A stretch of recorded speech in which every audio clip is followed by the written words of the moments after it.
बारिश के बाद अब लोगों को सताने लगी भीषण गर्मी।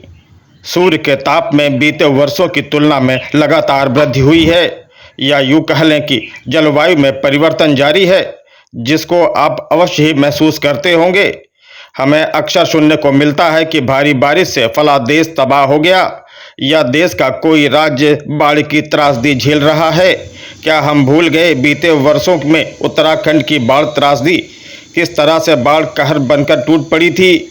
असमय बारिश का होना, ज़्यादा होना या ना के बराबर बारिश का होना, यह सब जलवायु परिवर्तन का सबूत है। इसको ग्लोबल वार्मिंग कहते हैं। इसका अर्थ है विश्वव्यापी बढ़ती गर्मी। इसका सबसे बड़ा कारण यह है कि प्रतिदिन वातावरण में जहरीली गैसों को उत्सर्जित किया जाना। दिन प्रतिदिन बड़े छोटे वाहनों की संख्या बढ़ती जा रही है। कोयले से चलने वाली ट्रेनें, कारखानों आदि से निकलने वाली कार्बन डाइऑक्साइड, कार्बन मोनोऑक्साइड जैसी जहरीली गैसें वायुमंडल को प्रदूषित कर रही हैं। हमारी प्राणवायु यानी ऑक्सीजन गैस को भी दूषित कर रही है, जिसके बिना मानव जीवन संभव नहीं है। वायुमंडल में ऑक्सीजन की मात्रा मात्र 20.95% ही है। आज मानव भौतिक संसाधनों की तरफ ज़्यादा भाग रहा है, पर उसको इस बात की परवाह कतई नहीं है कि जलवायु परिवर्तन के हम कितने जिम्मेदार हैं। प्रकृति बैलेंस बनाती है और हम उस पर लगातार आघात करते जा रहे हैं। वायुमंडल स्वच्छ रहेगा तभी मानव जीवन संभव होगा। हम सभी इसके जिम्मेदार हैं। वैज्ञानिकों द्वारा दी गई मीडिया रिपोर्ट की माने तो जंगल सिकुड़ते जा रहे हैं, आबादी बढ़ती जा रही है। कॉलोनियां और हाईवे बनाए जाने के कारण बड़ी संख्या में हरे पेड़ों को समाप्त किया जा रहा है। बढ़ती गर्मी के कारण हिमालय के ग्लेशियर प्रतिदिन पिघल रहे हैं।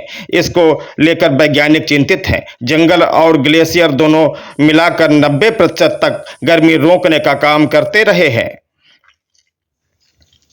इस बात को लेकर दुनिया के बड़े बड़े वैज्ञानिकों के द्वारा समय समय पर चेतावनी दी जा रही है, पर दुनिया मानने को तैयार नहीं।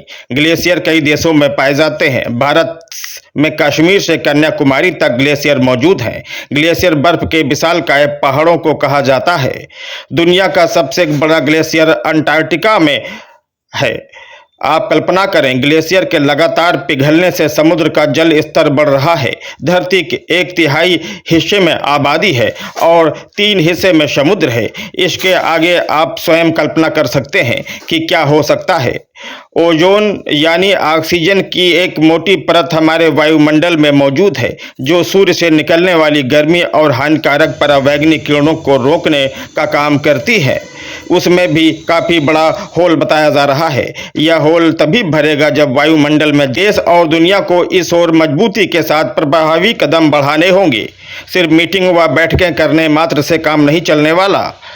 धरातल पर दिखाई भी देना चाहिए। सभी को एक नई पहल करनी होगी, तभी मानवता को बचाया जा सकता है, वरना इसके गंभीर परिणाम भुगतने पड़ सकते हैं।